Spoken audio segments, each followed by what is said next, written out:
सोचिए, अगर आप एक ऐसी जगह पर पहुंच जाएं जहां से ना लाइट वापस आ सके, ना कोई सिग्नल और कोई इंसान भी ना लौट सके। एक ऐसी जगह जहां टाइम भी धीरे चलने लगता है। क्या कोई जगह सच में ऐसी एग्जिस्ट करती है? जी हाँ, और उसका नाम है ब्लैक होल। लेकिन ब्लैक होल सिर्फ एक काला गड्ढा नहीं है, ये यूनिवर्स का सबसे पावरफुल ऑब्जेक्ट है। इसके अंदर फिजिक्स के वो रूल्स भी टूटने लगते हैं जिनको हम अपनी लाइफ में रोज देखते हैं। आज की इस वीडियो में हम जानेंगे ब्लैक होल होता क्या है, ब्लैक होल कैसे बनता है, और अगर अर्थ ब्लैक होल के अंदर गिर जाए तो क्या होगा। क्या सच में ब्लैक होल के अंदर टाइम धीरे हो जाता है? और सबसे बड़ा सवाल, ब्लैक होल के अंदर होता क्या है?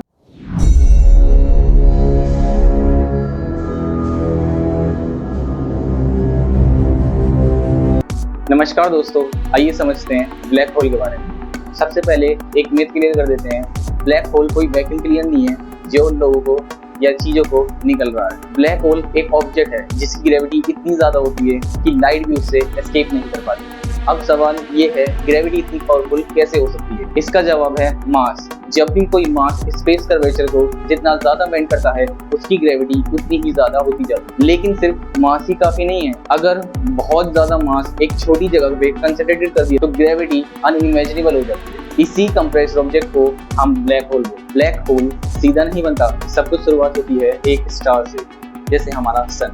स्टार्स के अंदर कंटिन्यूअसली न्यूक्लियर फ्यूजन होता रहता है, जैसे हाइड्रोजन हीलियम में कन्वर्ट होता रहता है, और इस प्रोसेस में एनर्जी बनती है, और यही एनर्जी स्टार को कोलैप्स होने से बचाती है। लेकिन एक दिन ऐसा आता है जब वो फ्यूल खत्म हो जाता है, तब ग्रेविटी जीतना शुरू कर देती है। अगर स्टार सन जितना बड़ा हो तो बनेगा व्हाइट ड्वार्फ, अगर थोड़ा बड़ा हो तो न्यूट्रॉन स्टार, और अगर स्टार बहुत ही मैसिव हो, सन से लगभग 20 से 25 गुना या उससे भी ज्यादा, तो उसका कोर कोलैप्स होकर बन सकता है ब्लैक होल।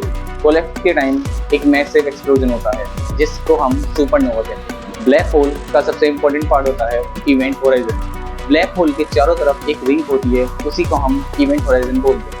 इसे नो पॉइंट ऑफ रिटर्न भी बोला जाता है, बिकॉज अगर इस नो पॉइंट ऑफ रिटर्न को कोई क्रॉस कर देता है तो उसका आना इम्पॉसिबल है, अब चाहे वो रॉकेट हो, प्लेनेट या कोई लाइट। इसी वजह से ब्लैक होल ब्लैक दिखता है, बिकॉज वहां से कोई लाइट नहीं आ पाती। ब्लैक होल के बिल्कुल सेंटर में होती है सिंगुलैरिटी। ये यूनिवर्स की सबसे मिस्टीरियस जगहों में से यहाँ पर डेंसिटी इनफाइनाइट बनी जाती है और वॉल्यूम ऑलमोस्ट जीरो। प्रॉब्लम ये है, हमारी फिजिक्स की इक्वेशंस यहाँ पे फेल होनी शुरू कर देती है। जनरल रिलेटिविटी कुछ और कहती है, क्वांटम मैकेनिक्स कुछ और। इसी वजह से साइंटिस्ट आज भी थ्योरी ऑफ एवरीथिंग ढूंढ रहे हैं। सोचिए, आप ब्लैक होल के पास जा रहे हैं, आपको लगेगा सब कुछ नॉर्मल, लेकिन अर्थ पर बैठे लोग आपको देखेंगे आप धीरे हो रहे हैं, और धीरे और धीरे। टाइम ब्लैक होल के पास स्लो हो जाता है, और इस फिनोमिना को हम कहते हैं टाइम डायलेशन। इसी कॉन्सेप्ट को मूवी इंटरस्टेलर में दिखाया गया था, जहां पर सिर्फ कुछ घंटे अर्थ पर कुछ साल बीते।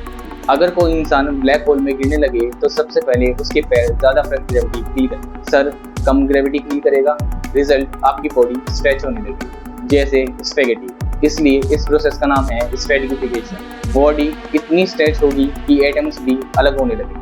ये भी एक कॉमन मिथ है, ब्लैक होल सब कुछ नहीं खा ले। अगर सन की जगह सेम मास का ब्लैक होल आ जाए तो अर्थ अपनी ऑर्बिट पर घूमती रहेगी, क्योंकि ग्रेविटी मास पर डिपेंड करती है, किस फॉर्म में है उस पर नहीं, या उसका साइज पे नहीं। डिफरेंस सिर्फ इतना होगा, लाइट नहीं मिलेगी। एक वक्त था जब साइंटिस्ट सोचते थे कि ब्लैक होल्स कभी डेस्ट्रॉय नहीं है, लेकिन स्टीफन हॉकिंग्स ने एक शॉकिंग थ्योरी दी। उन्होंने बताया, क्वांटम इफेक्ट की वजह से ब्लैक होल धीरे धीरे अपनी एनर्जी लूज करते हैं, और बिलियन या ट्रिलियन ईयर्स बाद वो कम्प्लीटली इवेपोरेट भी हो सकते हैं। इस प्रोसेस को हॉकिंग रेडिएशन कहते हैं। ये मॉडर्न फिजिक्स की सबसे अमेजिंग प्रेडिक्शन में से एक है। ब्लैक होल सिर्फ एक ऑब्जेक्ट नहीं है, ये यूनिवर्स का सबसे बड़ा मिस्ट्री बॉक्स है।